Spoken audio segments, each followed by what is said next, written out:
신앙생활을 설명하는 여러 비유가 있어요. 그 가운데 신앙생활의 핵심을 담고 있는 비유가 두 가지 있습니다. 첫 번째는 바로 의자 비유죠. 모든 사람에게는 그 보좌가 있죠. 이 마음의 보좌에 누가 앉아 있었습니까?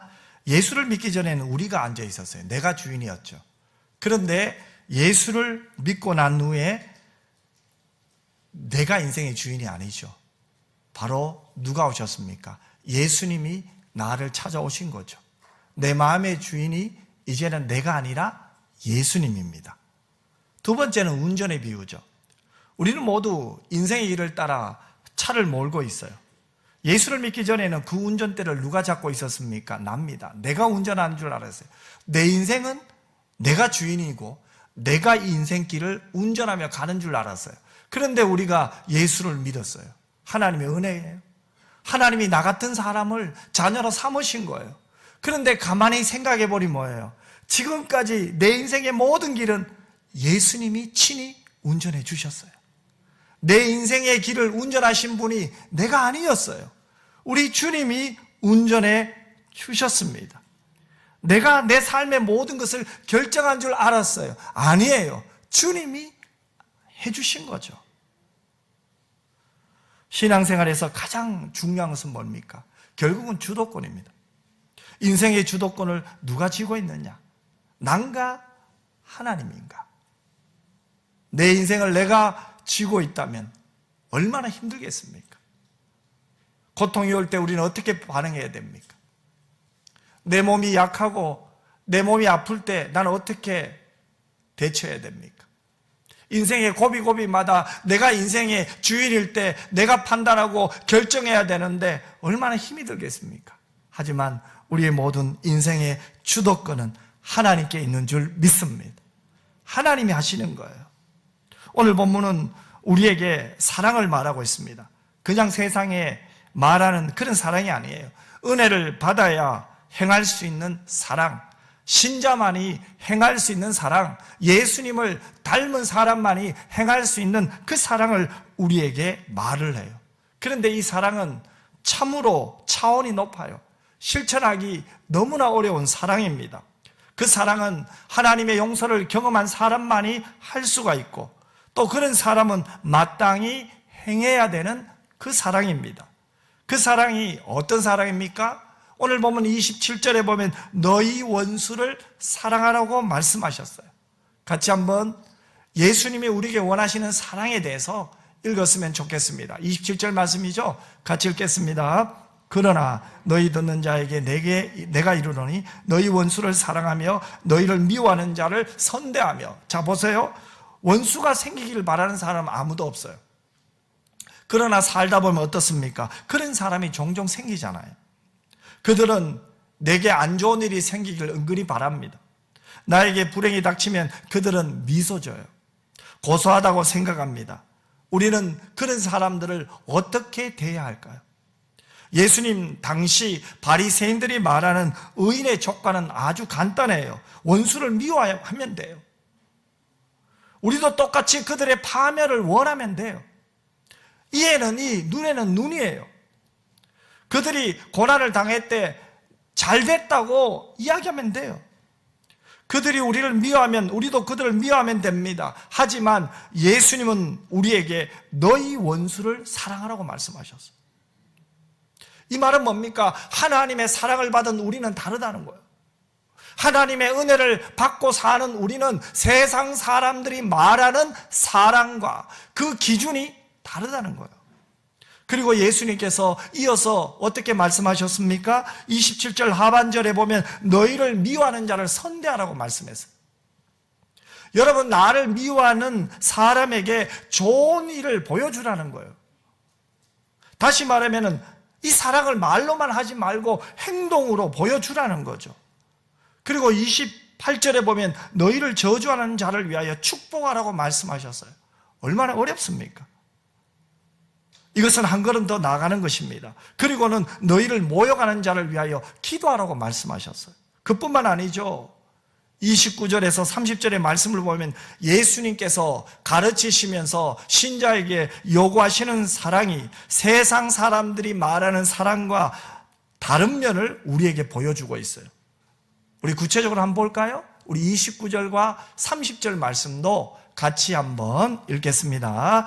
너의 이 뺨을 치는 자에게 저 뺨도 돌려대며 내 겉옷을 빼앗는 자에게 속옷도 거절하지 말라. 내게 구하는 자에게 주며 내 것을 가져가는 자에게 다시 달라 하지 말며. 보세요. 이 말씀을 통해서 예수님이 우리에게 요구하시는 것이 뭡니까? 그저 하나 달라면 둘을 주는 그런 기계적인 행동이 아니에요. 또한 단순한 너그러움도 아닌 것 같아요. 예수님께서 요구하시는 것은 나에게 피해를 입힌 상대방에 대한 변함없는 관심이에요. 비록 그가 나를 핍박했어요. 피해를 입혔어요. 내가 상처받았어요. 하지만 그에 대한 사랑, 그에 대한 관심이 변함이 없어야 된다 이 말입니다. 비록 원수 같은 자라도 할지라도 그를 포기하지 말라는 거예요. 그리고 그의 입장에서 그를 적극적으로 이해하려고 노력하라는 거예요. 여러분, 예수님께서 지금 우리에게 하시는 이 사랑은 참으로 어렵고 힘든 사랑이에요. 우리의 힘으로는 도저히 할 수 없는 사랑을 예수님은 지금 우리에게 말씀하고 계신 거예요. 여러분, 어떻게 우리가 원수를 사랑할 수 있겠어요? 이 말씀의 뜻을 우리는 잘 알아야 돼요. 이 말씀은 감정적인 부분을 이야기하는 게 아니에요. 여러분, 원수가 어떻게 좋아질 수 있겠습니까? 원수를 사랑한다고 해서 갑자기 그 원수가 좋아지겠습니까? 그렇지 않아요. 여전히 미워요. 힘들어요. 얼굴만 봐도 너무 힘들고 어려워요. 여전히 우리 마음에는 감정이 남아있어요. 그러나 예수님이 말씀하시는 이 사랑은 아가페 사랑이죠. 아가페 사랑은 무엇입니까? 의지를 나타내야 돼요. 우리에게 해를 가하는 자에게 복수하지 않고 오히려 그들을 마음의 품기로 착정하는 것이 사랑입니다. 미워하는 그 사람을 미워하지 않도록 노력하는 거죠. 우리가 이렇게 하는 이유는 원수를 우리의 친구로 만들기 위함이 아니에요. 그 원수를 내 편으로 만들기 위함도 아니에요. 그들에게 하나님의 사랑을 보여주기 위함입니다. 나를 괴롭히고 험담하는 그들을 오히려 사랑하고 애쓰고 노력하는 그 나의 모습을 그들에게 보여주어야 한다는 거예요. 그들에게 하나님의 사랑을 보여주어야 한다는 거죠. 왜요? 우리는 그 사랑을 받았잖아요. 우리는 그 하나님의 용서를 받았잖아요. 하나님의 사랑을 받은 자답게 하나님의 사랑을 그들에게 보여줘라는 거죠. 예수님은 그러한 의도로 우리에게 이 말씀을 하고 계신 거예요. 사실 원수를 사랑하는 말씀은 실천하기 어려운 것이 아니라 거의 불가능한 일입니다. 그래서 예수님은 마태복음 5장 48절에서 우리에게 이렇게 말씀하십니다. 너희가 이렇게 되면 그 사랑을 할 수 있다는 거죠. 그러면 우리가 어떻게 되면 이 원수를 사랑할 수 있을까요? 불가능하다고 생각하는 이 사랑을 우리도 할 수 있을까요? 거기에 대해서 마태복음 5장 48절은 우리에게 이렇게 말씀합니다. 그러므로 하늘에 계신 너희 아버지의 온전하심과 같이 너희도 온전하라. 여러분, 이 말씀도 역시 저나 여러분에게 부담스럽기는 마찬가지입니다. 우리가 어떻게 하나님처럼 온전할 수 있겠어요? 누가 감히 세상에서 하나님과 같이 온전할 수 있겠습니까? 그렇기 때문에 우리는 온전한 사람이 된다는 말을 되도록 입에 담지 않아요. 그런데도 예수님은 우리가 하나님의 온전하심과 같이 너희도 온전하라고 말씀하시잖아요. 여기서 온전은 완벽을 뜻하는 것이 아니죠. 성숙을 이야기하는 거예요. 하나님의 거룩하심을 닮아가는 것입니다. 아버지를 닮아가는 거죠. 온전함이란 세상 기준을 넘어서는 그런 어른스러운, 진정한 어른스러움이 온전함이에요. 어린아이와 같지 않은 거죠. 하나님은 우리에게 이런 신앙을 기대하고 있어요. 예수님은 우리를 구원하신 후에 우리에게 기대하는 바가 큽니다. 우리가 막 나가는 인생이 되기를 원하지 않아요. 하나님의 자녀인 우리가 최상의 인간이 되기를 원하시는 마음을 온전한 자가 되라고 말씀하시는 거예요. 하나님의 기대죠. 자녀인 우리에 대한 아버지 하나님의 기대가 바로 너희는 나처럼 온전한 사람이 되라는 거예요. 너희는 나를 닮아라는 거예요. 자녀인 너희가 아버지 하나님을 닮아라는 것이 온전함입니다.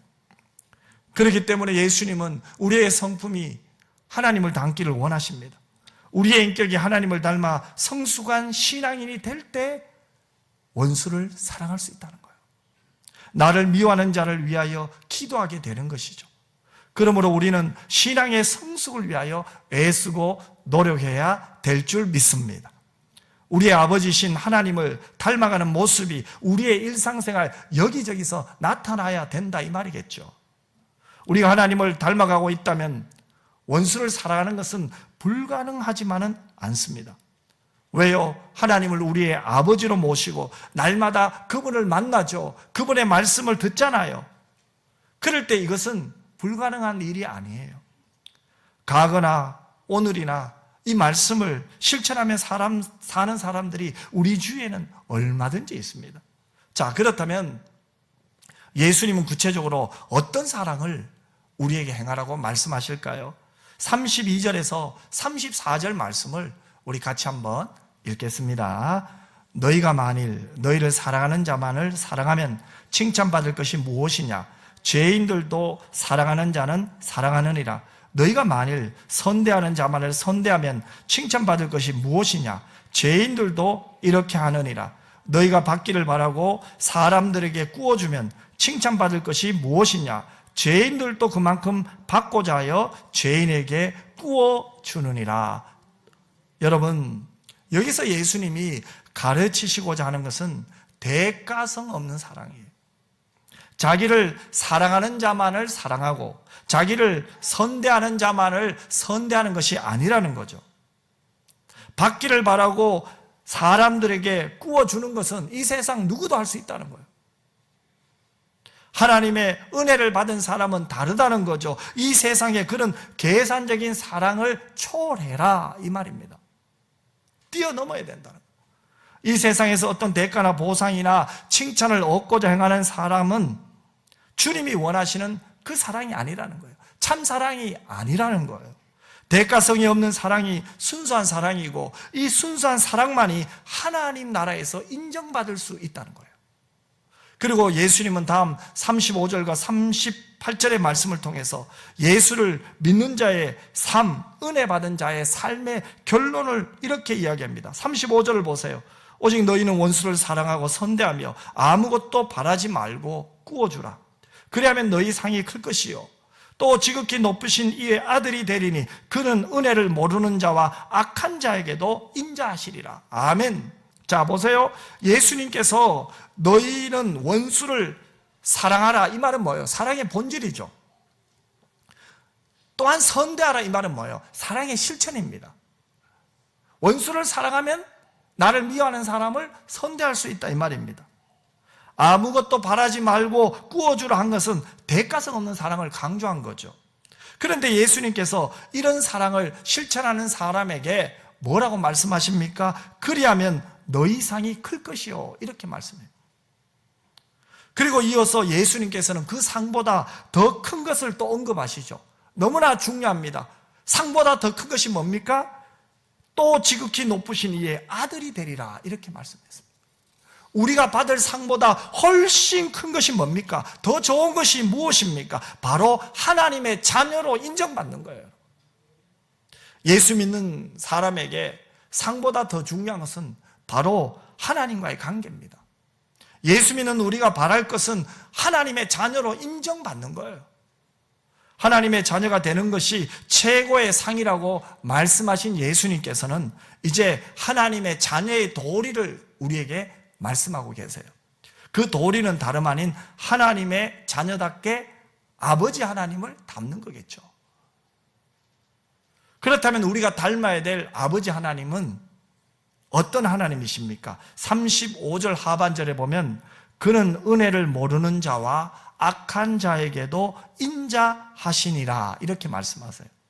그리고 이어지는 36절에는 이렇게 건면하죠. 너희 아버지의 자비로우심같이 너희도 자비로운 자가 되라.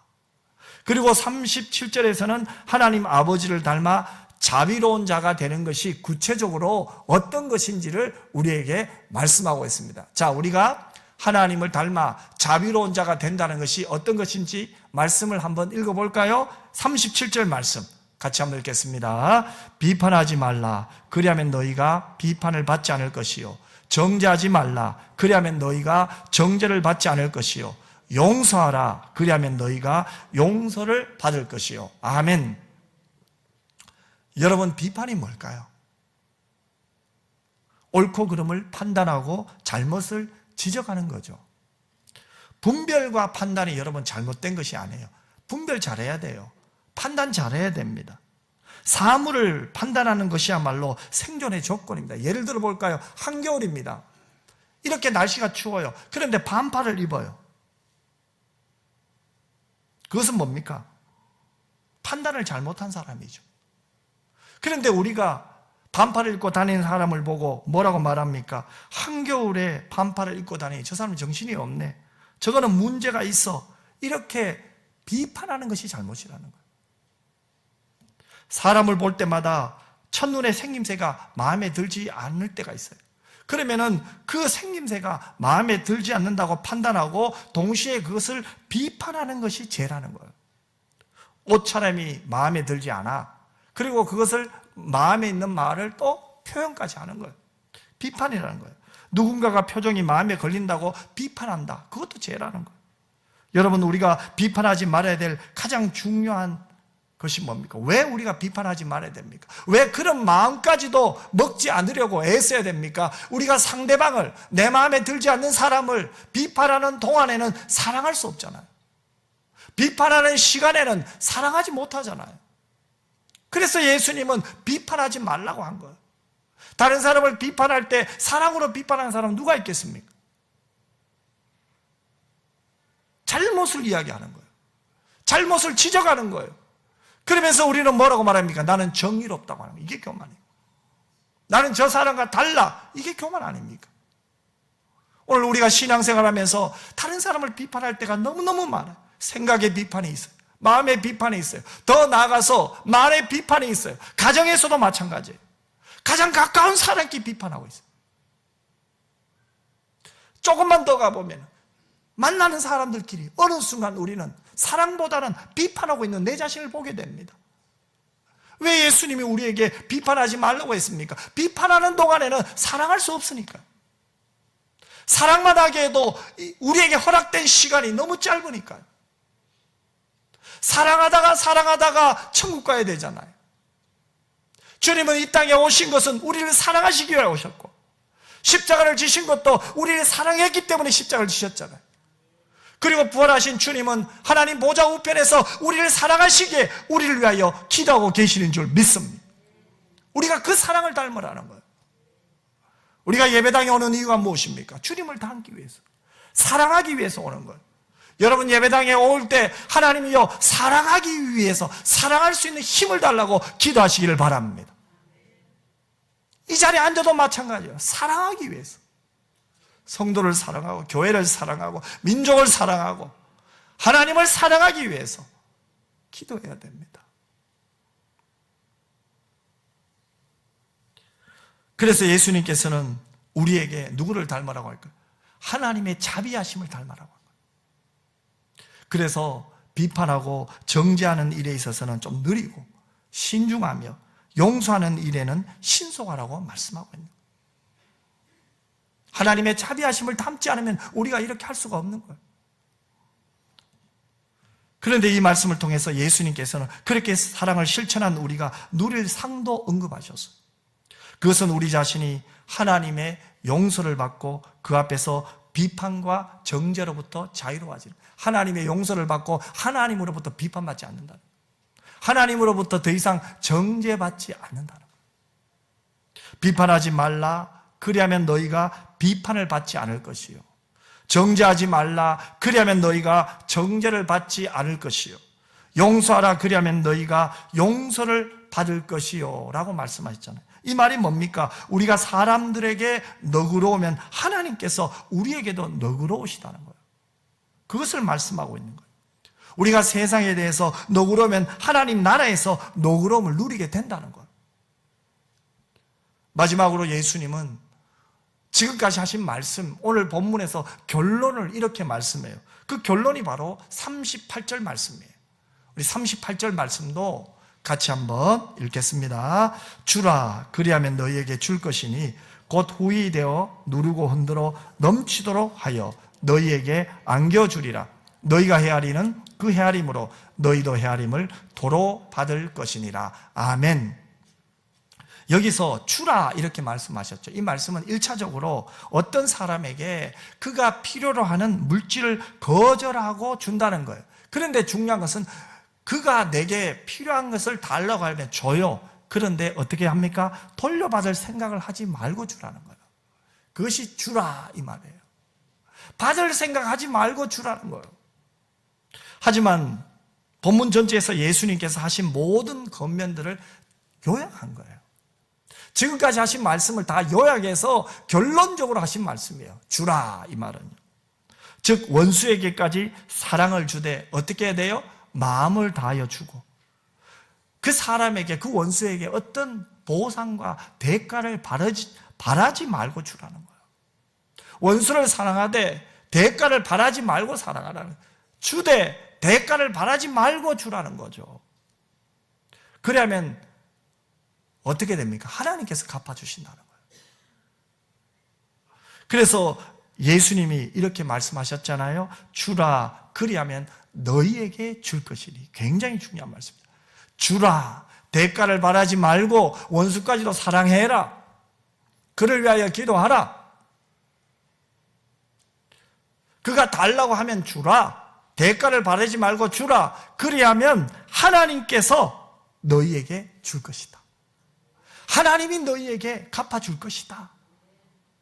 자, 그러면은 우리가 사랑을 할 때, 우리가 다른 사람에게 그 사랑을 나누어 줄 때, 그 행동이 누구를 바라보고 해야 돼요? 하나님을 바라보고 하라. 누구 앞에서 사랑해야 돼요? 하나님 앞에서 사랑하라 이 말입니다. 이것이 굉장히 중요합니다, 여러분. 우리는 흔히 내가 준다고 생각해요. 내 것을 나눠준다고 해요.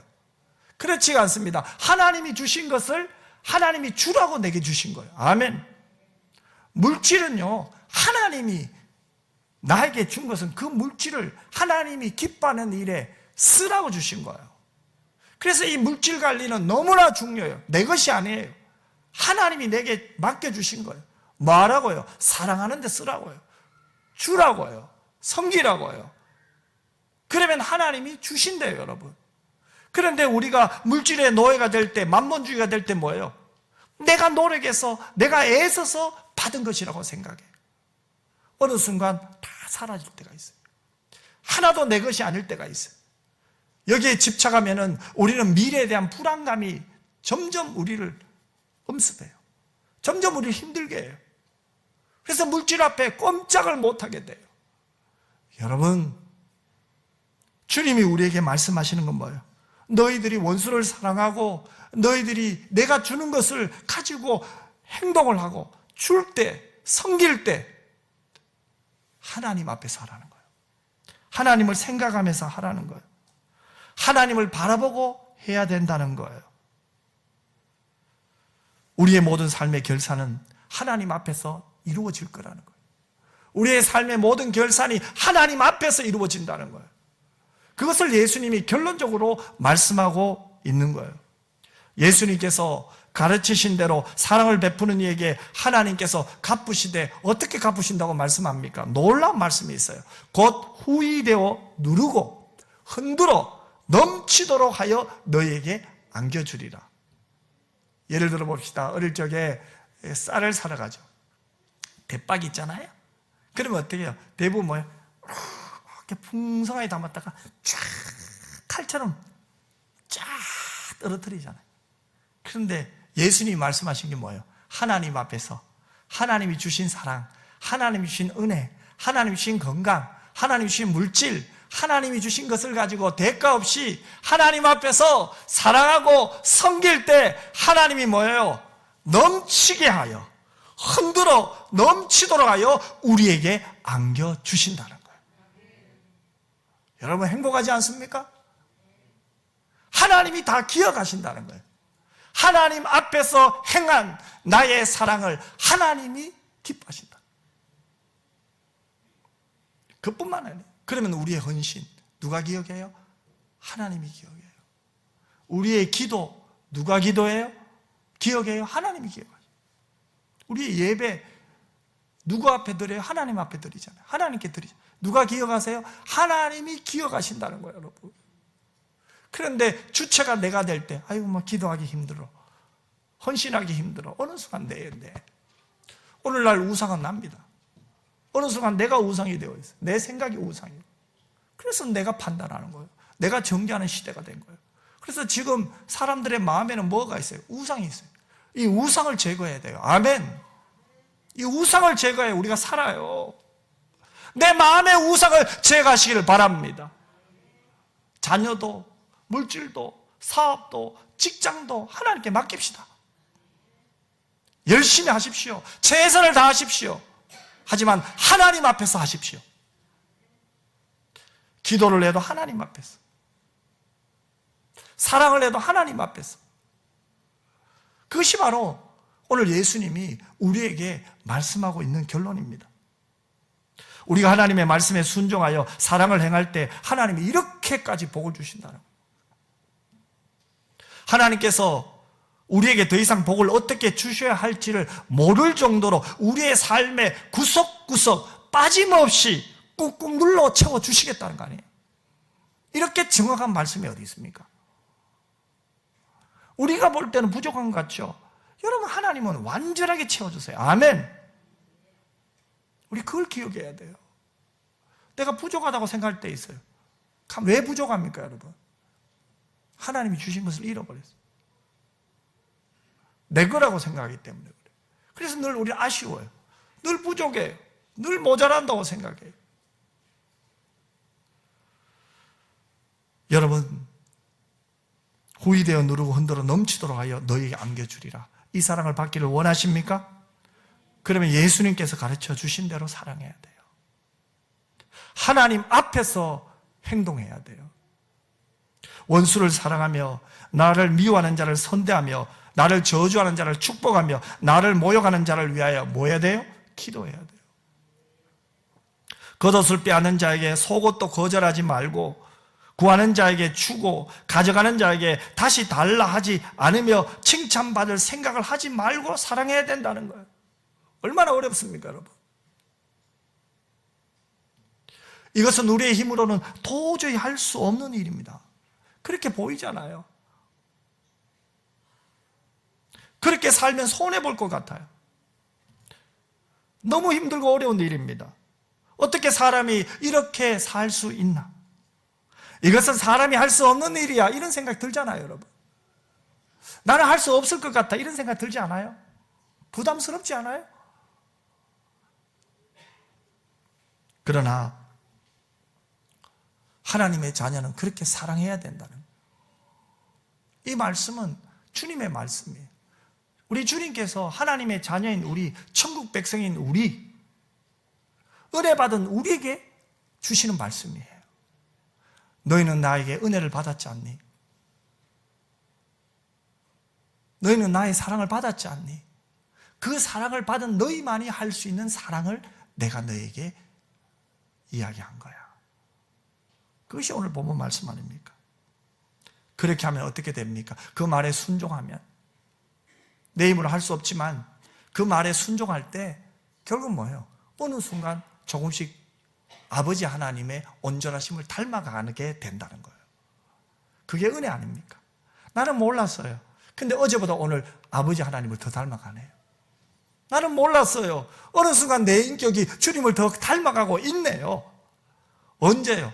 주님의 말씀을 순종하는 순간, 이 말씀을 따라가는 그 순간. 나는 몰랐어요. 그 말씀을 따라 순종하고 있는데 하나님이 감당할 수 있도록 지혜도 주셨네요. 감당할 수 있는 건강도 주셨네요.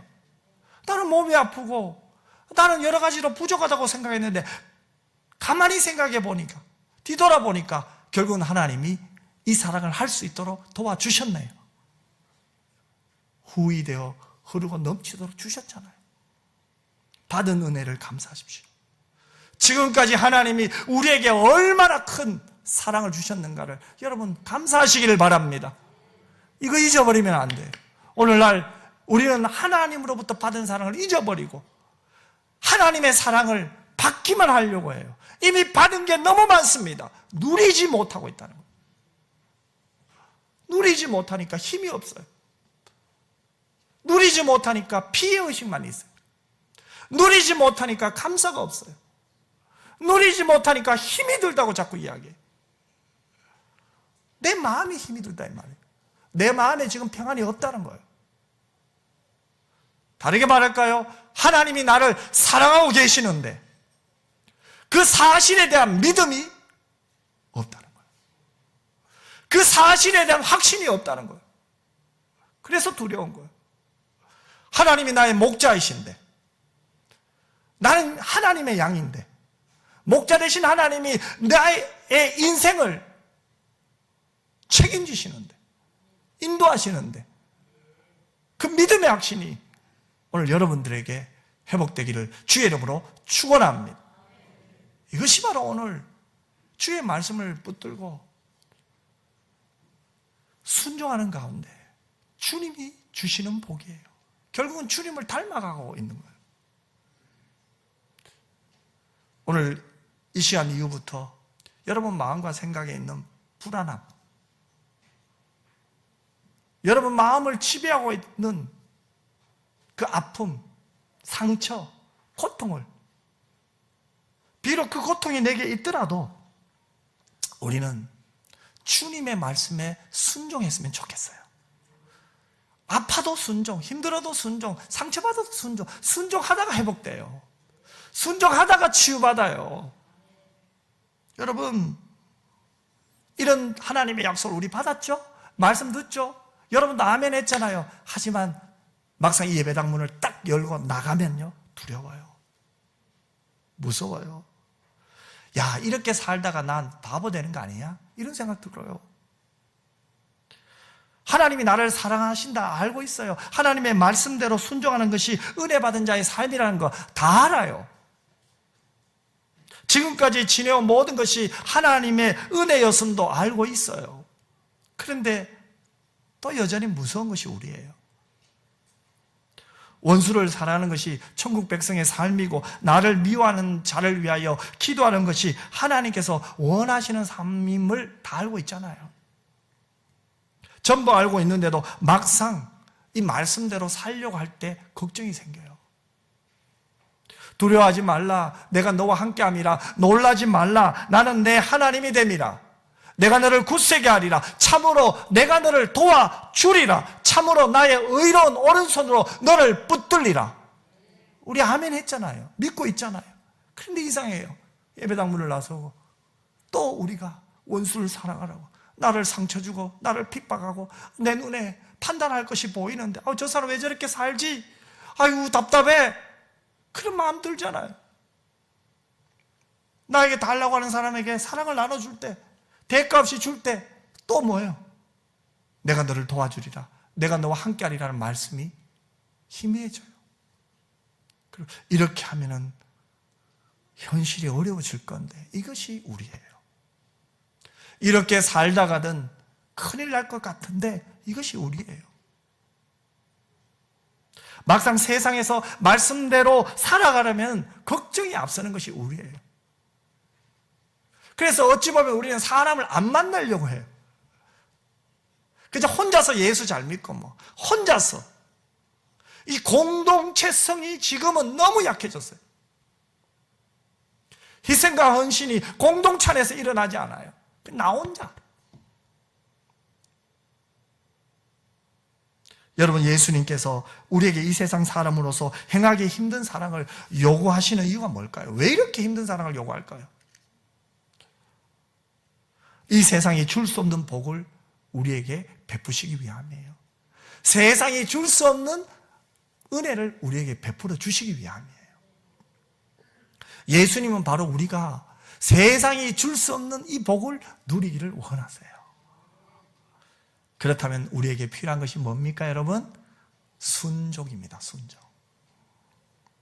은혜 받은 자의 삶은 오늘 우리가 들은 말씀에 순종하기 위해 순종의 첫 발걸음을 내딛는 데 있어요. 완전하지 못해도 괜찮아요. 한 발자국만 내딛어 보십시다. 한 발자국만 순종해 보십시다. 오늘 들은 말씀, 오늘 읽은 말씀, 오늘 예수님이 우리에게 요구하시는 이 말씀에 하나라도 순종하기 위하여 첫 발걸음만 내딛어 보십시다. 그 순종의 첫 발걸음을 내딛기만 하면 하나님께서 세상이 줄 수 없는 복을 우리에게 베풀어 주세요. 우리의 진정한 힘은 우리에게 있는 게 아니에요. 하나님께 있어요. 그러면 오늘 우리가 하나님께 기도해야 될 제목이 뭡니까? 세상보다 더 강한 힘으로 무장하는 것이 아니에요. 우리는 세상보다 더 강한 힘으로 무장하면 세상을 이길 것 같죠? 그렇지가 않아요. 하나님께 더욱 순종하는 법을 연습해야 돼요. 하나님께 더욱 순종하는 법을 노력해야 돼요. 세상보다 더 강한 힘을 구하기보다는 하나님의 말씀에 순종하기를 기도해야 된다, 이 말입니다. 사람은 완벽하지 않습니다. 틀리게 마련입니다. 저도 틀리고 여러분도 틀릴 거예요. 잘못 판단할 수도 있습니다. 실수할 수 있습니다. 다른 사람이 나를 해롭게 할 수도 있고요. 내 마음을 힘들게 할 수도 있습니다. 그 사람 때문에 내가 손해도 보고 억울한 일을 당할 때도 있습니다. 주변에 이런 사람이 있습니다. 물론 주변에 이런 사람이 있는 것 힘들죠. 문제죠. 고통이죠. 하지만 그것보다 더 중요한 것은 뭡니까? 그 사람을 내가 어떻게 대하느냐. 그 사람을 내가 어떻게 대하느냐. 주님은 그걸 지금 말씀하고 있는 거예요. 그 사람에 대한 나의 태도를 말하고 있는 거예요. 내 마음의 자세를 주님이 말씀하고 있잖아요. 틀린 사람, 잘못 판단한 사람은 당사자의 책임이지만 그 사람을 어떻게 대하느냐 하는 것은 내 책임이에요. 그 사람이 잘못한 것은 그 사람 책임이에요. 하지만 잘못한 사람, 잘못 판단한 사람, 나를 비판한 사람을 내가 어떻게 대해야 되는 것은 내 책임 아닙니까? 우린 주님의 말씀을 오늘 들었잖아요. 이제 우리는 내 책임을 다해야 되는 거예요. 그 사람에 대한 책임을 다하는 게 아니에요. 내 책임을 다하는 거예요. 그 사람의 부당함을 지적하느라고 내 신앙을 놓친다면 그건 어리석은 일이잖아요. 오늘날 이런 일이 얼마나 많은지 몰라요. 그 사람의 부당함을 쫓아다니느라고 내 신앙을 잃어버릴 때가 있어요. 여러분, 우리의 책임은 그 사람의 잘못을 고치는 데 있는 것이 아니에요. 그것은 하나님 하실 일이에요. 내 신앙을 지키는 데 있어요. 아멘? 그 사람을 고치는 게 아니라 내 믿음을 지키는 것이 있어요. 하나님은 사랑이 많으신 분이에요.